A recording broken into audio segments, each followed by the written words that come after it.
Thank you. Can I get my first slide up, please? In 1994, a Mexican physicist named Miguel Alcubierre proposed a spaceship that had a ring around a football-shaped craft.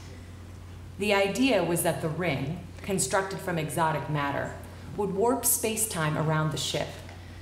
This would create contracted space in front and expanded space behind, pushing the craft at faster-than-light speeds without breaking the cosmic speed limit, theoretically moving 10 times the speed of light.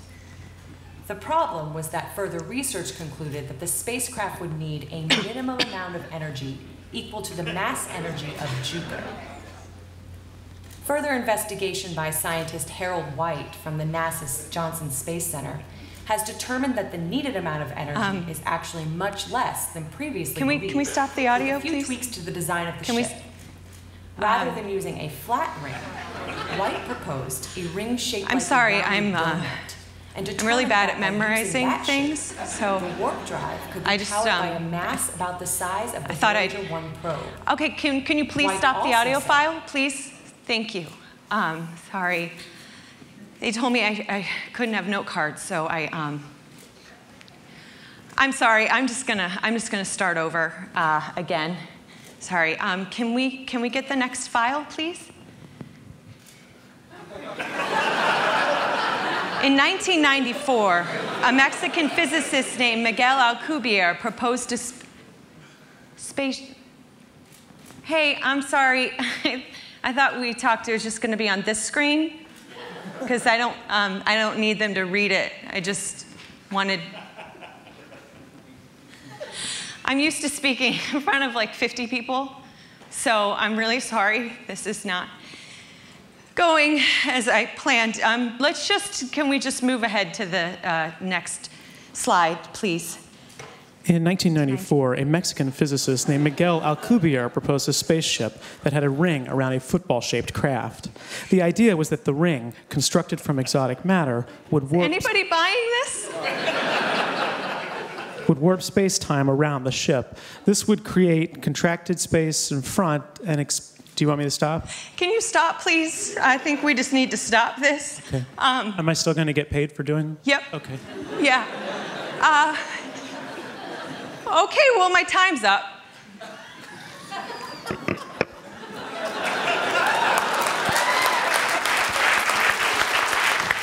Please have a seat.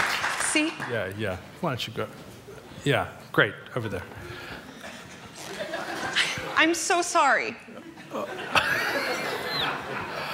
Okay, just out of curiosity, how many people thought for just a minute that was real? Everybody?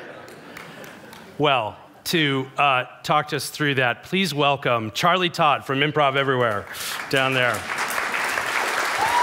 his lovely wife. Thank you.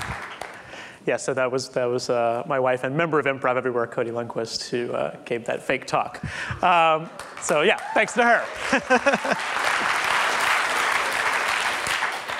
I moved to New York in 2001 with an interest in acting and comedy, and that's a very difficult field to get into. And as I was trying to figure out how I was going to navigate that world, I started performing in public spaces. I didn't have access to a stage, so I decided I would make New York my stage. So the first video I want to show you guys is of the very first no-pants subway ride. Turn the volume down a little bit on it. So this was a project, it's now become an annual tradition that you may have heard of, but this was the very first time we did it. We had no idea how it was going to work out. This is in the middle of January in New York City. These are two Danish guys that sit down next to the hidden camera. And this is me here. I'm wearing a winter coat, scarf, hat, but I'm not wearing pants, and you'll see this girl notice in just a second.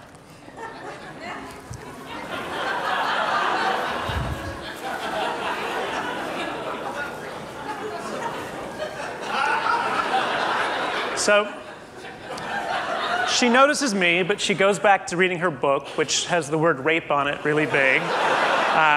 It's a book about China, but She noticed me, she had a reaction, but she was able to go back to her book. In New York City, there's a weird person in every single subway car. It's not that unusual.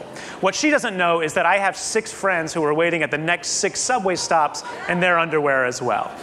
So it's 30 degrees outside, it's January, it's very cold. We're all gonna act like we don't know each other and just coincidentally forgot our pants. So here's the second stop.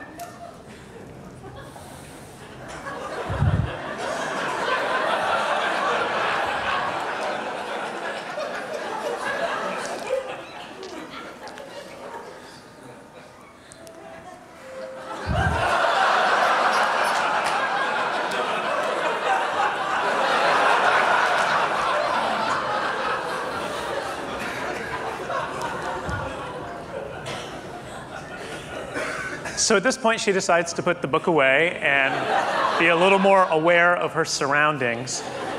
In the meantime, the 2 Danish guys that are sitting to the left of the hidden camera, they're cracking up. They think this is the funniest thing they've ever seen. And you'll see her make eye contact with them right about now.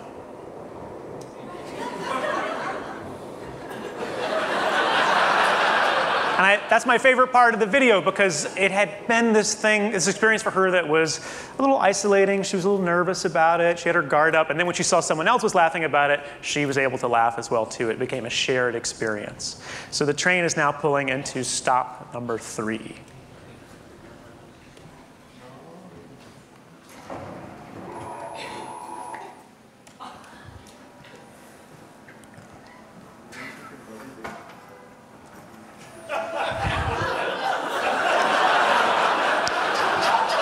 So I won't show every stop, but this continued for 4 more stops. In total, there were 7 guys on the train in their underwear, all acting like it was no big deal. We didn't know each other. At the 8th stop, a girl got on with a big duffel bag full of pants and announced she had pants for sale for $1.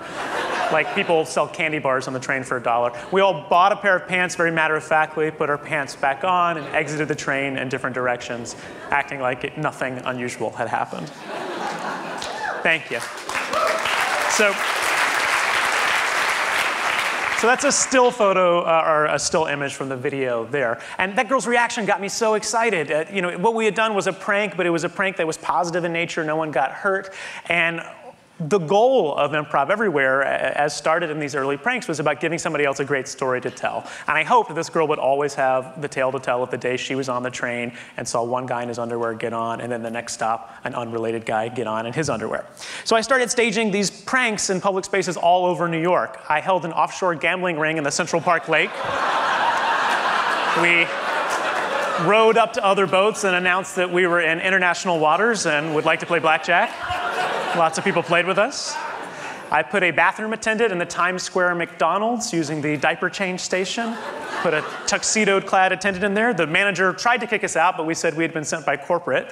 So he let us stay for a little while. I put a suicide jumper on a 4-foot-tall ledge.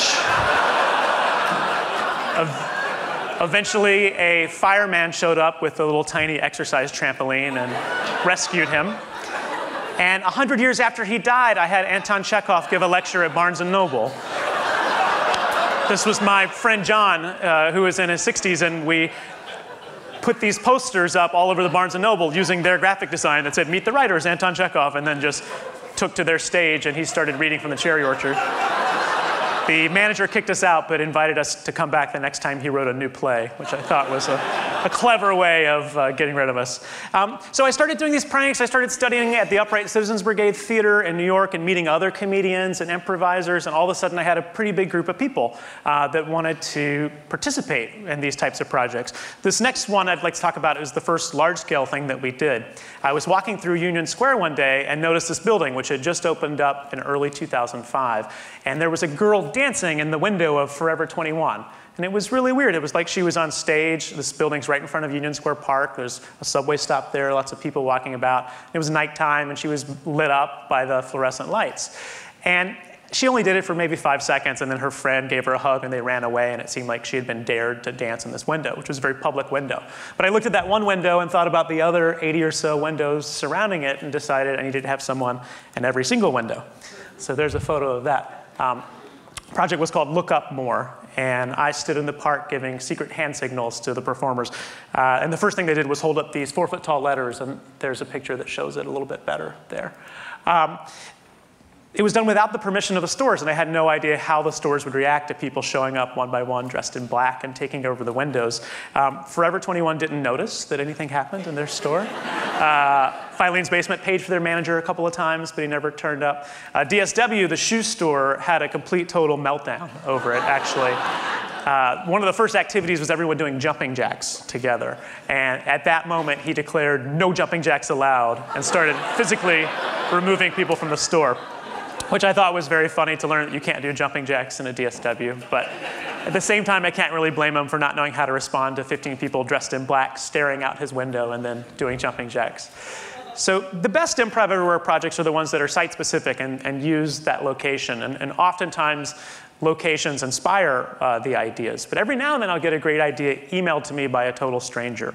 And in 2006, a high school kid in Texas emailed me and said, you should get as many people as possible to put on blue polo shirts and khaki pants and go into a Best Buy and stand around.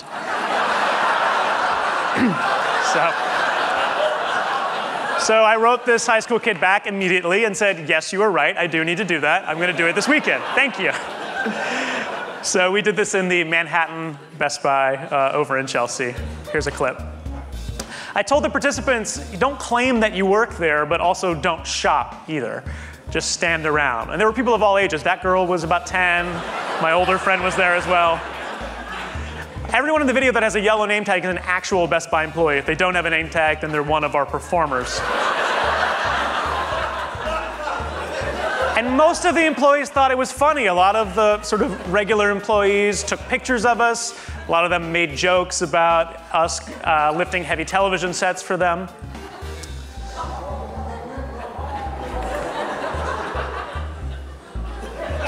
All told, it was about 80 people that participated.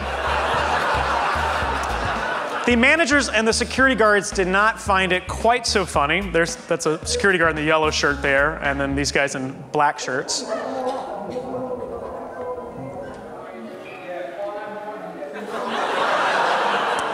So that's right, they called 911.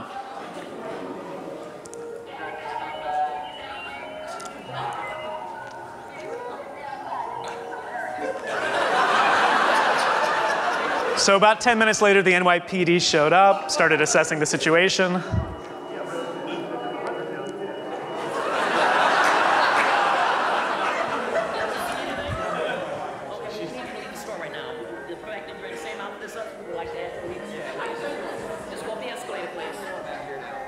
got to leave because I'm wearing the same clothes you're wearing? You can ask people to leave, but we're not going to arrest anybody for wearing the blue polo shirt. So, as you can see there, ultimately, they had to inform Best Buy management that it was not illegal to wear a blue polo shirt and khaki pants. They asked us to leave, and we were happy to leave. So that's a picture we took of one of the police officers. You see he has a camera in his hand. This was 2006 when many DV cameras were still the end camera. So a couple of my hidden camera guys got caught with their cameras in duffel bags. But the one camera guy that never got caught was the guy that just went in with a blank mini DV tape and went to Best Buy's camera department and popped a tape in one of their cameras for sale and then just recorded using their own equipment. So I was proud of using their product to document the prank we were doing in their store. So things started getting bigger and bigger, and some of these videos started going viral on YouTube, and all of a sudden I had a pretty big mailing list. And in January of 2007, I did my biggest project to date, which was called Frozen Grand Central. We had 200 people freeze in place for exactly 5 minutes in the main concourse of the Grand Central terminal. And after 5 minutes, they unfroze and just walked away. So for all the tourists and New Yorkers that happened to be there, it looked like time had stopped for exactly 5 minutes. And this video went more viral than anything had ever gone viral on my site, and made it to the front page of YouTube and ended up getting 10 million views in the first couple of weeks and about 30 million views to date. But more impressive than that was that people started doing it all around the world.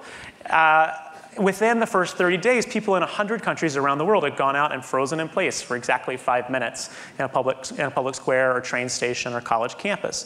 And this was really inadvertently the return of the flash mob movement. Flash mobs were a project created by a guy named Bill Wasik in 2003, a couple of years after Improv Everywhere got started. And it was kind of a flash for about a year or so, and then it went away. And then the Frozen Grand Central video kind of introduced that concept to the YouTube age. But I've never personally used the term flash mob. I actually hate the term flash mob. I think it's a term that's really devoid of meaning these days. It was created by the media, and the media can kind of adapt it to mean whatever they want it to mean, whether it's people dancing at a Black Eyed Peas concert or a series of people doing a cheerleading dance in public or teenagers robbing a store in Philadelphia, they'll use that term. And I've never identified with the term at all, and to me it's not about having a mob of people. Like, these projects are not better because there are more people. I've done projects with huge mobs of people as our mailing list has gotten bigger and bigger. I do an MP3 experiment project where people are all listening to the same MP3 instructions in their headphones and doing the same coordinated activities in public spaces. This is about 3,000 people who have toilet paper mummied to themselves in Bryant Park in New York City. And this is about 4,000 people holding up flashlights and LED lights and camera flashes in a surprise performance in a park in Lower Manhattan. But to me, I'm always more interested in having the right number of people for the idea and seeing if I can simplify things and have a big impact with just a minimal amount of performers and a minimal amount of props. And this project illustrates that well. So this is in February of 2009. It's a Monday morning, 8:30 in the morning. It's where the E train meets the 6 train in Manhattan. And there's a transfer point where you have to go up these massive escalators. And there's a staircase there, but it's sort of too long for most people. So it's not a very happy place.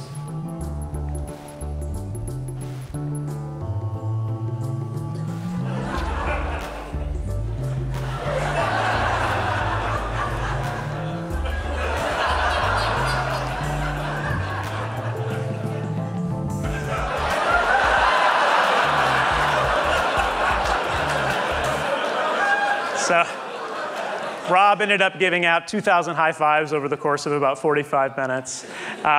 And that was a project that completely changed the mood in that subway station that day. Everybody at the bottom of the escalator was frowning or sort of, had a boring, neutral expression on their way to work on a Monday. But by the top of the escalator, almost everybody was smiling. I think the people on the wrong escalator were jealous that they didn't get onto the high five escalator. But I was, this project I was excited about seeing what you could do with just 6 actors and 5 pieces of paper. And in more recent years, I've done lots of projects that have involved no actors whatsoever. I worked with artist Jeff Greenspan on a project called The Tourist Lane. And this was created with chalk. We just made a chalk line in the middle of the sidewalk in Fifth Avenue with a stencil that said tourists on one side and New Yorkers on the other side, and let New Yorkers and tourists solve the congested sidewalk problem themselves. I did a project called Say Something Nice, where we built this podium and put a megaphone on top of it with a placard in front that read, "Say Something Nice." And then we just put it in public spaces and walked away. And it was fascinating watching regular New Yorkers and tourists have an opportunity to amplify their voice in a public space. And Improv Everywhere started as an opportunity for me to express myself. I had no stage, I had no opportunity, I was 22 years old. And now it's really starting to become something else. It's more about me giving other people opportunities to express themselves. And not even other performers. I'm becoming increasingly more interested in doing these projects that are interactive and participatory with random everyday people who wouldn't normally have the chance to perform in that way. I want to show one more video. This is a project called Conduct Us. This was a collaboration with Carnegie Hall and some performers from Juilliard. And we did it just about 2 months ago near Herald Square in New York.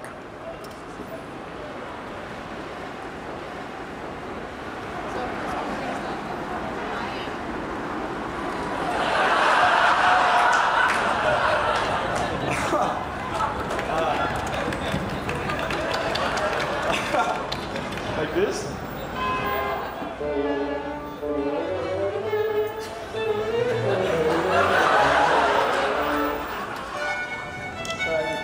Keep going?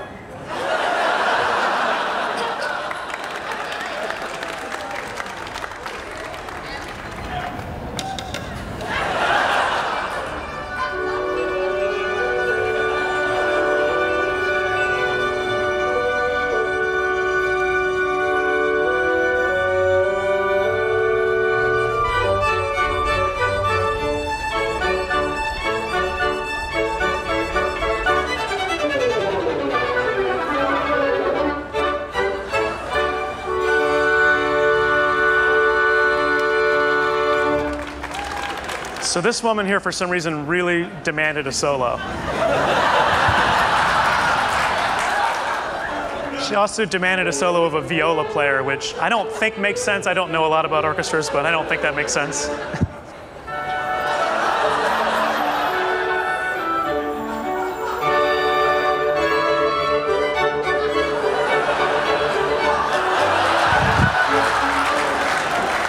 She was not going to let him get off the hook.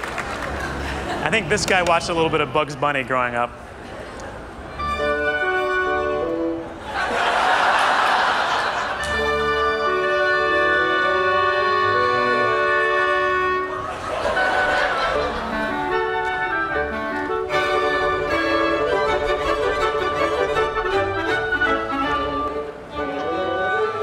And this guy won the award for most unconventional conducting style.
So that's Conduct Us.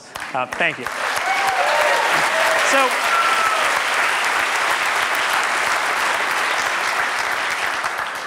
we heard this morning about using public spaces for means other than just getting from point A to point B and advertising and sort of the everyday uses of those spaces. And I think that's really important. Improv Everywhere has avoided politics. I've avoided making statements with these projects. I don't like attaching a cause to a project because I think it takes away from the magic of the surprise and of the event. But the underlying message of Improv Everywhere is the importance of play and the importance of using public spaces often without permission, and as a way to express ourselves. I want to talk about one more project very briefly. This is a Staples. This is an office chair section of a Staples. So I was in this Staples shopping, and I noticed that there were 15 business chairs facing 15 business chairs, organized in a way that made them look like a boardroom meeting without a boardroom table. So I sent out an email to my mailing list and said I was looking for people in their 50s, 60s, and 70s for a project, and recruited a group of 30 older people, mostly in their 60s, to come out and dress in business attire and at the exact same moment sit in these chairs. I had another friend, an actor, who went and bought a whiteboard and an easel from the Staples and then didn't take it outside, just took it over here and opened it up and set it up and gave a presentation to the board. We lasted about 5 minutes total, I think. You can see the manager is the guy with the long sleeve shirt up there in the top corner. He was very perplexed by the entire thing, and his first response was, the way he explained it was that we must have just gone through the wrong door. This is on 6th Avenue in Manhattan, and there was an office building above, even though it was a Sunday. And he kept saying, you guys, you meant to go in the 40th Street entrance, you went in the 6th Avenue entrance. This is a Staples, you're in the wrong spot.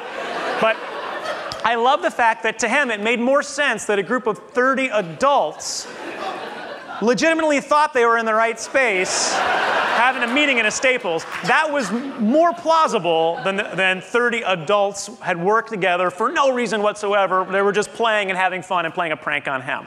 That made less sense. But being there that day, it was really fun. And for me, it was fun watching the older people participate. I'm almost 35 now. I'm a lot older than I was when I started this project when I was 22. There was one guy that day that was 78 years old, and I was particularly watching him because he was the oldest member of the group. And it was just kind of thrilling watching him do a great job. And it really made me hope that when I'm 78 years old, I'm still being asked to leave by a manager somewhere. So thank you very much.